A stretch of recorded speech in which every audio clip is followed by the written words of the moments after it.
ચાલો તો આજે આપણે જોઈશું ધોરણ 6નો ધોરણ 4નો ગણિતનો છઠ્ઠો પાઠ ભંગાર વેચનાર. બરાબર. જો તમે પહેલી વાર આ વિડીયો જોઈ રહ્યા છો તો તમે પહેલાં નીચે સબસ્ક્રાઈબ કરી દેશો કે આપણા ગણિતના, વિજ્ઞાનના, પર્યાવરણના બધા જ પાઠ તમને સારી રીતે મળી શકે. તો ચાલો આપણે જોઈએ હવે આ ભંગાર વેચનાર પાઠ. બરાબર છે. હવે તમે ભંગાર જોયો છે. ભંગાર કોને કહેવાય? ભંગાર એટલે ઘરમાં જે એમ જ વેસ્ટેજ પડ્યું હોય, ટાયર હોય, ચોપડા હોય, પસ્તી હોય, લોખંડની વસ્તુ હોય, પ્લાસ્ટિક હોય, એ બધું ભંગાર કહેવાય. રદ્દી જે કંઈ કામનું ના હોય તેને આપણે ભંગાર કહીએ છીએ. બરાબર છે. તો એ ભંગાર વેચનાર વિશે અહીંયા આ પાઠમાં લખેલું છે. જો લખેલું છે, જો શું તમે ક્યારેય ભંગારવાળીને મળેલા છો કે જે સ્ત્રી અથવા બહેન ભંગાર વેચતી હોય? કિરણ દ્વારા કહેવાયેલ આ એક સત્ય ઘટના છે. તેને પટનામાં ભંગારની દુકાન છે. હંમેશા ભંગાર લેવાવાળા છે ને ભાઈઓ જ આવે અથવા પુરુષ હોય. બરાબર, માણસ હોય. હા, સ્ત્રી કે બેન રહેતા નથી. પણ અહીંયા તો એક બેનની વાત છે. બરાબર છે. કિરણ નામની સ્ત્રી, એની ભંગારની દુકાન છે, જે સાચી વાત છે. એની પટનામાં, બરાબર, પટના જે શહેર છે તેમાં એની ભંગારની દુકાન છે એવું કહેવામાં આવે છે. હું મારા ગામની હિન્દી માધ્યમની શાળામાં ભણતી હતી. મારા પિતા છોકરાઓની જેમ છોકરીઓને પણ ભણાવવા માગતા હતા. મને હિન્દી અને વિજ્ઞાન ખૂબ ગમતા, પણ ગણિત ગમતું ન હતું. તમને પણ એવું જ લાગે છે હે ને? પણ ગણિત તો બરાબર મહેનત કરો તો ગણિત બી ગમવા માંડે હે ને? આજે ગણિત મને મારા કામમાં ખૂબ જ ઉપયોગી છે, જેની મેં શાળામાં કલ્પના પણ કરી ન હતી. જો, અને પણ અત્યારે ગણિત બહુ કામ લાગે છે. બરાબર છે. એટલે ગણિત તો આપણે ગણવાનું જ. આપણને નહીં ગમે ને તો બી થોડું થોડું કરતા રહીએ ને તો આપણને ગમવા માંડે. તો આપણે ગણિત ગણતા જ રહેવાનું હે ને? તમે શું કહો છો? શું તમને પણ ગણિત અઘરું લાગે છે? લાગે ક્યારેક તો લાગે કે દાખલા ગણવાનું નહીં ગમે, નહીં? પછી એક એકા, 11 એકા, ઘડિયા ગણવાનું નહીં ગમે. પણ તમારે ઘડિયા તો ગણવાના જ. તમારા ગણિતના પાઠ્ય પુસ્તકમાં સૌથી અઘરું તમને શું લાગે? શું લાગે તમને ગણિતમાં? ભાગાકારનો બહુ કંટાળો આવે. કેમ? મને તો ભાગાકાર નહીં ગમતા હતા પહેલાં.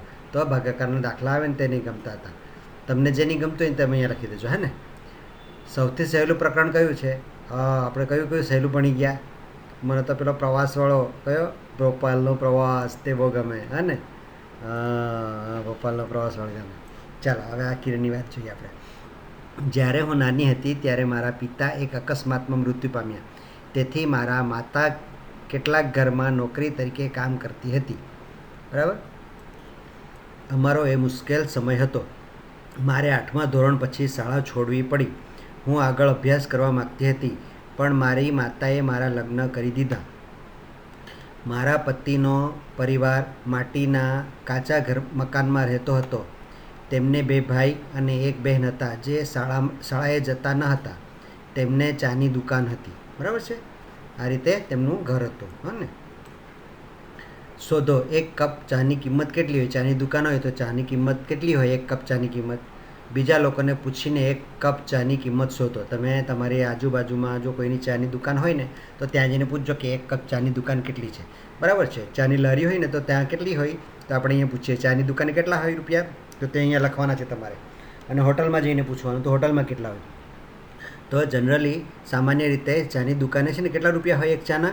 તો 5 રૂપિયાની ચા હોય એક ચાને. બરાબર છે. અને હોટલમાં કેટલા હોય? હોટલ જરાક બેસીને સારી રીતે ચા પીવડાવે તો એમાં 10 રૂપિયા હોય છે. બરાબર છે, એક ચાની કપના. બરાબર. હવે જો એક વ્યક્તિ ચાની દુકાન ચલાવી રોજના 30 રૂપિયા કમાય છે, તો તે 10 દિવસમાં કેટલા કમાશે? તો શું કરવું પડશે આપણે? બરાબર. રોજના 30 રૂપિયા, તો 10 દિવસમાં કેટલા? તો આપણે શું કરવું પડે? અહીંયા 30 ગુણ્યા 10 કરવા પડે તો આપણને મળે. તો અહીંયા આપણે 30 ગુણ્યા 10 લખીશું. તો 30 ગુણ્યા 10 તો કેવી રીતે? 300 કેવી રીતે થયા? તો કે 3 એકા 3 અને આ 2 શૂન્ય એની પાછળ લાગી જાય. 3 એકા 3 અને 2 શૂન્ય લાગે તો 300 રૂપિયા થાય. 30 ગુણ્યા 10 એટલે તો તે 10 દિવસમાં કેટલા રૂપિયા કમાશે? 300 રૂપિયા કમાશે. અને 1 મહિનામાં કેટલા કમાશે? તો શું કરવાનું? 1 દિવસના 30 રૂપિયા. મહિનામાં કેટલા દિવસ? 30 દિવસ. એટલે 30 ગુણ્યા 30 કરવા પડે. તો અહીંયા આપણે 30 ગુણ્યા 30 કરીશું. તો 30 ગુણ્યા 30 એટલે કેવી રીતે આવશે? હવે 3 ગુણ્યા 1 ગણેલો તો 3 હતા. 3 તારી 9, તો 9 અને આ 2 શૂન્ય મૂકી દીધા એટલે કે 900 રૂપિયા. તો 1 મહિનામાં એ કેટલા રૂપિયા કમાશે? 900 રૂપિયા. બરાબર છે. તો આપણે આવી રીતે સાદો ગુણાકાર કરીને આપણે આ કરી દીધો. બરાબર છે. હું મારો સ્વતંત્ર ધંધો ચાલુ કરવા વિચારતી હતી. મેં બંગડીની દુકાન અથવા દરજીની દુકાન શરૂ કરવા વિચાર્યું, પરંતુ મારા કાકાએ મને કહ્યું, આપણે ભંગારની દુકાન ખોલી વધુ કમાઈ શકીએ. મેં અને મારા સાસુએ 2001માં ભંગારની દુકાન શરૂ કરી.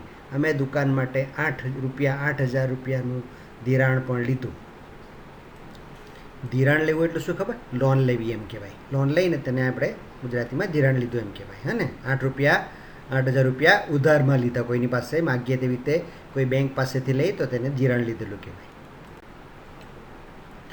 શોધો ધિરાણ એટલે શું? ધિરાણ એટલે કોઈની પાસે લોન લીધી હોય તે. તમે ક્યારેય કોઈએ ધિરાણ લીધું હોય એવું સાંભળ્યું છે?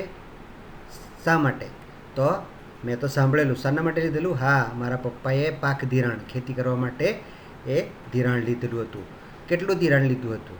તો તમે જો કોઈએ સાંભળ્યું તો તે લખવાનું, અને મેં લીધેલું તે અહીંયા આપણે લખીએ તો કેટલા? 30,000 રૂપિયા લીધેલા. બરાબર છે? અને કેટલી રકમ પાછી ચૂકવવાની હતી? કેટલી રકમ ચૂકવવાની હતી? દર મહિને 5,100 રૂપિયા 6 મહિના માટે ચૂકવવાના હતા. બરાબર છે? એટલે 5,100 એટલે 30, કેટલા 6 મહિનામાં કેટલા થાય? 3600 રૂપિયા થાય. બરાબર છે? હા. બાબુ અને હરિયાએ 300ની હાથ રેકડી ખરીદવી છે. બરાબર છે? આ હરિયા છે ને આ બાબુ છે. તો એ લોકોએ શું કર્યું? મેં બેંક પાસેથી 6 મહિના માટે રૂપિયા 300નું ધિરાણ લીધું. મારે બેંકને 51 રૂપિયા દર મહિને ચૂકવવા પડશે. અને શું કરવું પડશે? 51 રૂપિયા દર મહિને ચૂકવવા પડશે. પરંતુ મેં, અને આ બાબુએ શું કીધું? પરંતુ મેં ચુનીલાલ પાસેથી 300 રૂપિયાનું ધિરાણ લીધું. બરાબર? મારે તેમને 6 મહિના પછી રૂપિયા 360 ચૂકવવા પડશે. તો આણે હરિયાએ કેટલા? 51 રૂપિયા દર મહિને 6 મહિના માટે, અને આણે 6 મહિનામાં 360 ચૂકવવા પડશે. તો કોણે વધુ રૂપિયા ચૂકવવા પડશે? હરિયાને કે બાબુને? તો આપણે જોઈએ તો શું થાય? બાબુને. કેવી રીતે? તો 300 ગુણ્યા 51 કરીએ તો કેટલા થાય? 5 તરી 15. હા, એટલે કેટલા થાય? એણે 6 મહિના માટે 6 એકા 6 અને 6 પચાસ 30. બરાબર? એટલે એણે ઓછા ચૂકવવા પડે આણે. બરાબર? લોકો અમારા કામ માટે અમારા પર હસતા અને ચીડવાતા. તેઓ તેને ગંદુ કામ કે ગંદો વેપાર કહેતા. પણ હું એવું નહોતી વિચારતી. હું જાણતી હતી કે અમારો આ વિચાર કામ કરશે. ભંગારનું કામ એટલે લોકો શું કહે? એને ગંદુ કામ કહે. બરાબર? પણ એ ગંદુ કામ નહીં હતું, એ તો સાચું જ કામ હતું. એમાં શું થઈ ગયું? જો હા, હવે અમારે પાસે વિવિધ સુવિધા સહિતનું પાકું મકાન છે, ફ્રીજ, ટીવી અને ગેસની સગડી પણ છે. મારા પતિના ભાઈઓ, બહેન અને મારી દીકરી પણ શાળાએ જાય છે. એ લોકોએ ભંગારની દુકાન ચાલુ કરી અને એમને પૈસા કમાવા માંડ્યા. તો એમને ઘરે બધી સુવિધાઓ આવી ગઈ. ફ્રીજ, ટીવી આવી ગયું, વિવિધ સુવિધા આવી ગઈ, પાકું મકાન એ લોકોએ બનાવી દીધું. બરાબર છે? હા. અને એ લોકોના બાળકો પણ, હા, બાળકો અને એમના ભાઈઓ પણ સ્કૂલે જવા માંડ્યા. બરાબર? એટલે એમની પાસે પૈસા આવવા માંડ્યા તો જ એ લોકો જાય ને. બરાબર? એ લોકો પાસે પૈસા આવવા માંડ્યા. મારી પાસે મારી પોતાની 9 રિક્ષા છે. હું દરેકના 1 દિવસના 20 ભાડા લેખે રિક્ષાઓ ભાડે આપતી. રવિવારે હું તે માટે કંઈ પણ રકમ લેતી ન હતી. પછી તો એનો ધંધો સારો ચાલ્યો ભંગારનો, એટલે ધીમે ધીમે એણે પૈસા બચાવીને રિક્ષાઓ લીધી. તો કેટલી રિક્ષાઓ લીધી એણે? 9 રિક્ષાઓ લીધી. 9 રિક્ષાઓ લીધી. પછી એ શું કરે? બધાને ભાડે આપે. બરાબર? રિક્ષા ચલાવવા માટે 20 રૂપિયા ભાડું લઈ 1 દિવસનું. તો અને રવિવારે એ ભાડું લઈ નહીં. બરાબર? તો કિરણ 1 દિવસના 9 રિક્ષામાંથી કેટલું કમાતી હતી? બરાબર છે? તો 1 રિક્ષાના દરરોજના તેને 20 રૂપિયા મળતા. તો 9 રિક્ષા દ્વારા તેને કેટલી ઇન્કમ મળતી? તો આપણે 9 ગુણ્યા 20 કરવા પડે. તો આપણે અહીંયા કરીએ તો 20 ગુણ્યા 9. તો શું કરીશું? 9 દુ 18, 18 અને આ 0 એટલે 180 રૂપિયા એને મળે. બરાબર? આ કેવી રીતે કર્યું? જુઓ, હું આ રીતે કરીશ. 9 વખત 2 એટલે 18, 9 વખત 2 એટલે 18, અને 9 વખત 20 એટલે 180. બરાબર છે? એવી રીતે. પણ મેં સહેલું કર્યું. તેને મળશે 20 ગુણ્યા 10 એટલે 200. 9ની જગ્યાએ આપણે 1 વધારે લઈ લીધો એટલે 20 ગુણ્યા 10 એટલે 200. તો 9 રિક્ષામાં તેને કેટલા મળશે? જો 10 રિક્ષા હોતે તો એને 200 મળતે, પણ એમાંથી 1 રિક્ષા ઓછી છે એટલે એમાંથી 9 બીજા આપણે 20 બાદ કરી દઈએ તો એને કેટલા થશે? 180 રૂપિયા એને મળશે. આ માટે અન્ય રસ્તા પણ વિચારો, આપણે અલગ અલગ રીતે પણ આ કરી શકીએ. કિરણ એક રિક્ષામાંથી એક અઠવાડિયામાં કેટલું કમાય છે? એક રિક્ષામાંથી કેટલું કમાય? તો એક રિક્ષાના તો એ કેટલા લે? 20 રૂપિયા લે. તો એક અઠવાડિયામાં કેટલા? 7 દિવસ આવે. પણ એ તો 6 દિવસ લઈએ ને, રવિવારે તો નથી લેતી, એટલે આપણે 6 દિવસ ન લઈએ. તો 20 ગુણ્યા 6 એટલે 6 દૂ 12, 6 ગુણ્યા 2 12 અને 0 એટલે 120 રૂપિયા થાય. બરાબર છે. હવે અહીંયા મૌખિક ગણતરી કરીને જવાબ આપો. જો આ તમને ઘડી આવડતા હોય ને તો આ ગણતરીઓ તમને ફટાફટ આવડે. તો અહીંયા 2 ગુણ્યા 6 તો કેવી રીતે આવે? 2 છંગ 12, તો અહીંયા શું આવશે? 12. હવે અહીંયા 20 છે તો 2 છંગ 12 તો આવી ગયા અને આ એક શૂન્ય મૂકી દઈશું આપણે પાછળ. તો 2 છંગ 12 અને આ એક શૂન્ય એટલે 120. બરાબર છે. અહીંયા બી 2 છંગ 12 અને આ શૂન્ય, તો અહીંયા બી કેટલા આવશે? 120. હવે અહીંયા શું કરીશું આપણે?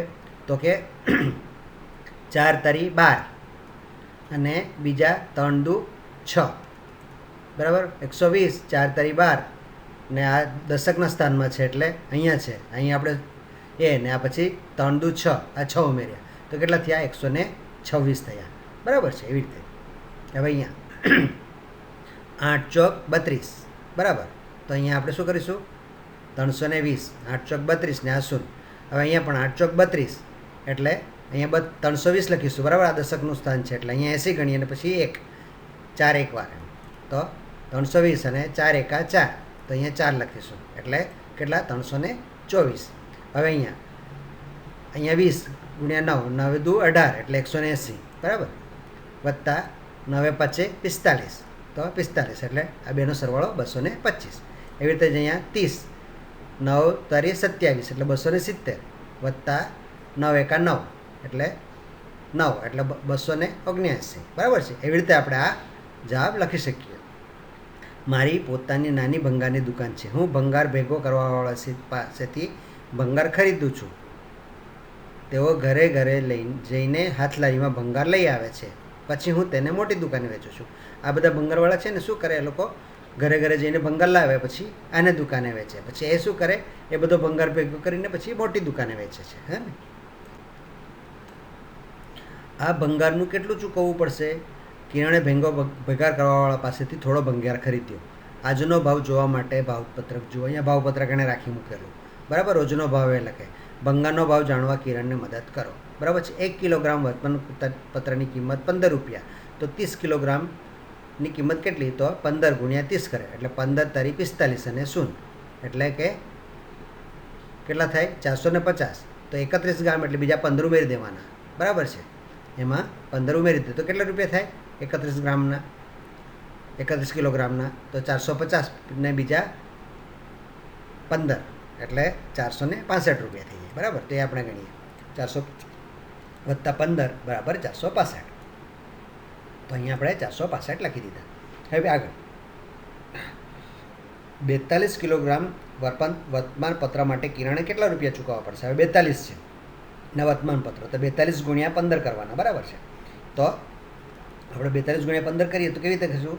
15 ગુણ્યા પહેલાં 40 કરીશું, બરાબર છે. આ 40 એટલે 600 રૂપિયા અને બીજા 2 એટલે 15 ગુણ્યા 2 એટલે 30 એટલે 600 વત્તા 30 તો કેટલા થશે? 630. તો 630 રૂપિયા એણે 42 કિલોગ્રામ વર્તમાનપત્ર માટે ચૂકવવા પડશે. હવે આનો ભાવ શોધો. 22 કિલોગ્રામ પ્લાસ્ટિકનો ભાવ શું છે? 10 રૂપિયા. તો 22 ગુણ્યા 10 એટલે કેટલા થશે? 220. આ 630 થઈ ગયા. હવે અહીંયા 10 ગુણ્યા 22, 10 રૂપિયા ભાવ છે અને 22 ગુણ્યા 10 એટલે સીધા 22 એકા 22 અને આ 0. હવે 23 કિલોગ્રામ રદ્દી કાગળનો ભાવ 7 રૂપિયા છે. તો શું કરીશું? 20 ગુણ્યા 7 એટલે 20 પ્લસ વત્તા 7 ગુણ્યા 3 એવી રીતે. તો 7 ગુણ્યા 23, બરાબર. 23 કરીશું તો શું પહેલાં અને 2 ને એટલે 7 ગુણ્યા 20 140 અને વત્તા 7 તારી 21 એટલે 161 રૂપિયા થાય. હવે 12 કિલોગ્રામ લોખંડનો ભાવ શું છે? 22 રૂપિયા છે. તો 12 ગુણ્યા 22 કરવા પડશે આપણે. 12 ગુણ્યા 22 કરીએ તો શું કરશે? 12 ગુણ્યા 2, 12 દૂને 24 એટલે 240 અને આ 2 સાથે ગણીશું 12 દૂને 24 એટલે 240 વત્તા 24 તો 264 રૂપિયા. તો અનુમાન કરો કે કિરણ ભંગારવાળા ભેગો કરવાવાળાને કુલ કેટલી રકમ ચૂકવશે? 600થી વધારે કે 600થી ઓછી? જો અહીંયા તો 630 ને આ બીજા ઉમેરીશું તો એ તો 600થી વધી જ જવાના, એટલે શું કહીશું આપણે? 600થી વધારે. બરાબર છે? હા. હવે આગળ. ચતુર કિરણ ભંગાર વેચે છે. કિરણ પોતાનો ભંગાર મોટી દુકાને વેચે છે. તે પોતાના મોબાઈલ ફોન પર ભાવ ચકાસે છે અને જ્યારે તેને સારો ભાવ મળે ત્યારે તે વેચે છે. મોબાઈલ પર એ ભાવ પૂછી લે કે ભાઈ કેટલો ભાવ છે ભાવ, તો એણે જેટલામાં ખરીદેલો એને કરતાં સારો ભાવ હોય ત્યારે એ ભંગાર વેચે છે. આજે તે પ્લાસ્ટિક, રદ્દી કાગળ, લોખંડ અને પિત્તળ વસ્તુ વેચવા દીનુની મોટી દુકાને ગઈ. દીનુએ 32 કિલોગ્રામ લોખંડ, 4 કિલોગ્રામ પિત્તળ, 152 કિલોગ્રામ રદ્દી કાગળ અને 63 કિલોગ્રામ પ્લાસ્ટિકનું વજન કર્યું. બરાબર? આટલી વસ્તુ એ લઈ ગયેલી ત્યાં. તો હવે અહીંયા આપણે ભાવપત્રક જોઈએ છે. 63 કિલોગ્રામ પ્લાસ્ટિક માટે દીનું કેટલી રકમ ચૂકવશે? તો અહીંયા જો 1 કિલોગ્રામ પ્લાસ્ટિકની કિંમત કેટલી છે? 11 રૂપિયા છે. બરાબર? દીનુની દુકાને તો 11 રૂપિયા છે. તેથી 63 કિલોગ્રામ માટે 11 ગુણ્યા 63 કરવાનું. તો શું કરીશું આપણે? તો કે 60 અને 3, અને 63ના આપણે બે ભાગ પડી ગયા. 60 વત્તા 3 એટલે 63 થઈ ગયા, અને 11 એટલે 10 વત્તા 1. હવે કેવી રીતે ગુણાકાર કરીશું? પહેલાં 60 અને 10નો આ બેનો ગુણાકાર કરીશું. 60 ગુણ્યા 10 600. પછી શું કરીશું આપણે? અહીંયા જ ગયા તો કે પહેલાં અહીંયા કરીએ 60 ગુણ્યા 10 600. હવે 60 ગુણ્યા 1 એટલે 60. આ થઈ ગયું. હવે અહીંયા 10 ગુણ્યા 3, 3 ગુણ્યા 10 અહીંયા તો 30, અને અહીંયા કેટલા આવશે? આ ને આ તો 3 ગુણ્યા 1 એટલે 3. તો આ બધાનો સરવાળો કરીએ કે 60 વત્તા 600 વત્તા 60 વત્તા 30 વત્તા 3 એટલા ભાવ આપણને થાય. તો આપણે અહીંયા જો એણે કર્યા કે 600 વત્તા 60 વત્તા 30 વત્તા 3 એટલે 693 રૂપિયા થાય. તેથી 63 કિલોગ્રામ પ્લાસ્ટિકનો દીનું 693 રૂપિયા આપશે. કિરણે 1 કિલોગ્રામ પ્લાસ્ટિક 10 રૂપિયામાં ખરીદ્યું, પરંતુ 1 કિલોગ્રામ પ્લાસ્ટિક 11માં વેચ્યું. 1 કિલોગ્રામ પ્લાસ્ટિક વેચતા તે કેટલા રૂપિયા કમાઈ? 10માં ખરીદ્યું અને 11માં વેચ્યું, એટલે 1 રૂપિયો એ કમાઈ હશે. બરાબર છે? હવે 63 કિલોગ્રામ પ્લાસ્ટિક વેચીને તેને કેટલા કમાઈ હશે? 1 કિલોગ્રામના 1 રૂપિયો કમાઈ, તો 63 કિલોગ્રામના 63 રૂપિયા કમાય. 63 ગુણ્યા 1 એટલે 63 રૂપિયા કમાય. હવે એવી રીતે લોખંડ વેચે છે. તો દીનું 32 કિલોગ્રામ લોખંડના કેટલા રૂપિયા મળશે? હવે લોખંડનો ભાવ શું છે? 24 રૂપિયા છે. તો શું કરવું પડશે આપણે? 24 ગુણ્યા 32 કરવા પડશે. તો આપણે કેવી રીતે કરીશું? 24 ગુણ્યા 32, તો અહીંયા 32 એટલે 30 અને 2 32, અને 24 એટલે 20 અને 4 24. તો પહેલાં આપણે આ બેનો ગુણાકાર કરીશું. 30 ગુણ્યા 20, 3 દુ 6, અને આ 2 શૂન્ય એટલે 600. પછી અહીંયા 30 ગુણ્યા 4 એટલે 4 તરી 12 એટલે 120.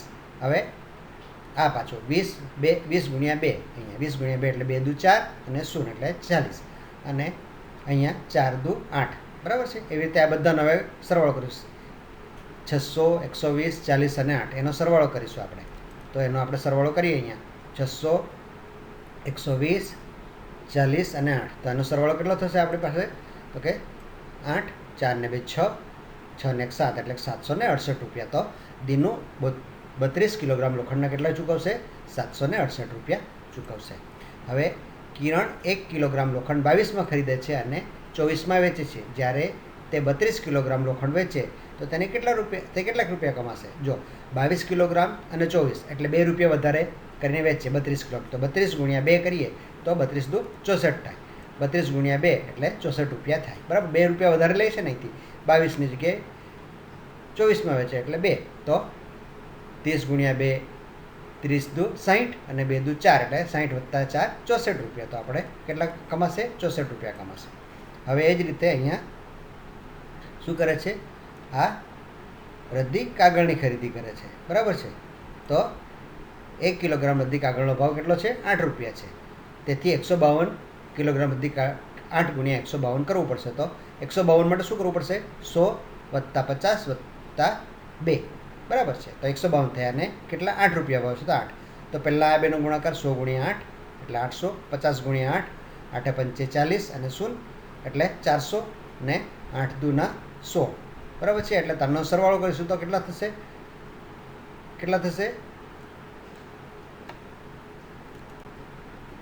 વધી ગયા. બરાબર છે. હવે પછી તેણે કોષ્ટકમાં આંકડા મૂક્યા. 800 + 400 + 16 તો કેટલા? 1216. એ કેટલાથી 1000 રૂપિયા કરતાં વધારે આવ્યા. બરાબર છે. મેં 1 કિલોગ્રામ રદ્દી કાગળ 7 રૂપિયામાં ખરીદ્યા હતા, પરંતુ 8 રૂપિયામાં વેચ્યા. તો 152 કિલોગ્રામ રદ્દી કાગળ વેચતા મને કેટલા રૂપિયા મળ્યા? તો 7 રૂપિયામાં ખરીદેલા અને 8 રૂપિયામાં એટલે 1 રૂપિયા વધારે લીધો. તો 1 × 152 તો કેટલા થાય? 152 રૂપિયા એને વધારે મળ્યા. અને કુલ કેટલા મળ્યા? તો એને કુલ 1216 રૂપિયા મળ્યા. તેથી તે 152 કિલોગ્રામ રદ્દી કાગળનો ભાવ કિરણને આપશે. હવે નીચે દીનું પિત્તળનું શું ચૂકવશે? તો દીનું 4 કિલોગ્રામ પિત્તળને કેટલા રૂપિયા ચૂકવશે? તો પિત્તળનો ભાવ તો 280 રૂપિયા છે. તો એ કેટલા ચૂકવશે? 280 × 4 એટલે કેટલા થશે? 280 × 4 કરશે તો કેટલા આવશે? 200 × 4 અને 80 × 4. તો 200 × 4 4 × 2 8 એટલે 800 અને 80 × 4 8 ચોક 32 એટલે 320. તો કેટલા થશે? 800 + 320 થશે. તો કેટલા થશે? 800 1120 1120 રૂપિયા થશે. તો કેટલા? દીનું 4 કિલોગ્રામ પિત્તળના 1120 રૂપિયા ચૂકવશે. હવે પહેલા જવાબનું અનુમાન અને તેની ગણતરી કરો. આમાં શું કરીશું આપણે? પહેલાં તો 30 અને 10 30 અને 10નો ગુણાકાર કરીશું. પછી શું કરીશું? પાછા 30 અને 8નો. એટલે 30 અને 10 કેટલા થાય? 3 × 1 3 અને 0 એટલે 300. પછી 30 અને 8 8 તારી 24 એટલે 240. પછી આ 10 અને 7 7 1 7 એટલે 70 અને 8 7 56. બરાબર. જો 30 × 10 બરાબર, 30 × 10 તો 300. પછી 30 × 8 તો 240. પછી 7 × 10 તો 70. પછી 7 × 8 તો 56. તો એનો કેટલો જવાબ આવે? 666. એવી રીતે અહીંયા 40 × 20 એટલે 4 × 2 8 એટલે 800. પછી 40 × 4 4 ચોક 16 160. પછી 20 × 5 20 5 100 અને 5 × 4 5 ચોક 20. એનો સરવાળો કરતો 1080. એવી રીતે આ બધાને આપણે ગણતરી કરીશું તો અલગ અલગ રીતે આ રીતે આવતા જશે. બરાબર છે. આ જો હા, હવે અહીંયા આવે તો શું કરશું? 100 × 5 એટલે 500. પછી 40 × 5 5 ચોક 20 એટલે 200 અને 5 2 10 એટલે 710. એવી રીતે જ અહીંયા 300 × 3 પછી 80 × 3 પછી 2 × 3 એવી રીતે. પછી અહીંયા 2 × 100 2 × 70 અને 2 × 5 એવી રીતે આમાં પણ આવશે. બરાબર છે. એ રીતે આપણો આખો આ દાખલો પૂરો થઈ જાય. હવે કિરણે પછી રોજનીશી બનાવી. કિરણે ભંગાર ભેગો કરનાર પાસેથી થોડો ભંગાર ખરીદ્યો. તેણે 841 રૂપિયા ચૂકવ્યા. કિરણે દીનુની મોટી દુકાને આ ભંગાર વેચ્યો અને દીનુએ તેને આ પ્રમાણે નોટ અને સિક્કાઓ આપ્યા. તો એણે 100 રૂપિયાની 6 નોટ આપી. પછી 50 રૂપિયાની 3 નોટ આપી. 20 રૂપિયાની 7 નોટ આપી. 10 રૂપિયાની 6 નોટ આપી. 5 રૂપિયાની 8 નોટ આપી અને 1 રૂપિયાના 4 સિક્કા આપ્યા. તો કેટલા થશે? એ રીતે ગણીએ તો આપણા બધા ગણીએ તો કેવી રીતે થશે? તો 6 નોટ 100 રૂપિયાના 600 રૂપિયા. 50ની 3 નોટ એટલે 150 રૂપિયા. 20 રૂપિયાની 7 નોટ એટલે 7 દુ 14 140 રૂપિયા. 10 રૂપિયાની 6 નોટ એટલે 10 છંગ 60 રૂપિયા. 5 રૂપિયાની 8 નોટ એટલે 8 પંચે 40 રૂપિયા અને 4 સિક્કા એટલે 4 એકા 4 એટલે આ બધાનો સરવાળો કરતા 994 રૂપિયા. તો એણે શું કર્યું? એને મળ્યા 994 રૂપિયા અને એણે ચૂકવ્યા 841 રૂપિયા. તો એને કેટલા ફાયદો થયો? 153 રૂપિયાનો ફાયદો થયો. પછીથી કિરણે ભંગાર લેનારને 919 રૂપિયા બીજે દિવસે ગઈ ને ત્યારે 919 ચૂકવ્યા. જ્યારે તેણે ભંગાર વેચ્યો ત્યારે દીનુએ આ પ્રમાણે નોટ આપી અને સિક્કા આપ્યા. તો આપણે અહીંયા જોઈએ તો કેટલી છે? 100 રૂપિયાની 5 નોટ એટલે કેટલા થયા? 100 × 5 500 રૂપિયા. પછી 50ની 1 નોટ એટલે 50 એકા 50 તો 50 થશે. પછી 20 રૂપિયાની 9 નોટ તો 9 દુ 18 એટલે 180. પછી 10 રૂપિયાની 18 નોટ એટલે 18 × 10 તો 180 થાય અહીંયા પણ. પછી 28 સિક્કા 1 રૂપિયાના તો 28 રૂપિયા. બરાબર છે. તો એનો આપણે કુલ સરવાળો કરીએ તો કેટલા થશે? 938 રૂપિયા થશે. હવે એને કેટલા? 938 રૂપિયા મળ્યા અને એણે કેટલા ચૂકવેલા ભંગાર લેનારને? 919 રૂપિયા. તો આપણે 938માંથી 919 આપણે બાદ કરી દઈએ. બરાબર છે? તો આપણને કેટલો જવાબ મળશે? આમાં આ બાદબાકી કરીશું તો 19 રૂપિયા એને વધારે મળ્યા હશે અને એણે 19 રૂપિયાની કમાણી કરી હશે. આ રીતે આપણો અહીંયા આ પાઠ પૂરો થાય છે. જો તમને આ ગમ્યો હોય તમે શેર કરજો, લાઈક કરજો, તમારા મિત્રોને પણ મોકલજો અને આ રીતના આપણે બીજા દાખલા પણ કરીશું. બરાબર છે? એ દાખલા પણ કરજો.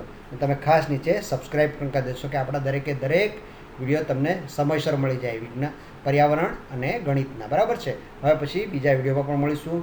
આપણે જો તમે પેપર સોલ્યુશન કરવાનું બાકી હોય તો પેપર પણ તમે સોલ્વ કરી લેશો, ચેક કરી લેજો. આપણે સોલ્યુશન મૂકેલું છે તેમાં તમે ચેક કરી લેજો. તમે જે દાખલાઓ ગણ્યા છે તે જો ખોટા હોય તો તમે સુધારી પણ લેશો. બરાબર છે? તો એ રીતે આપણે હવે પછી આગળ ગણતા રહીશું.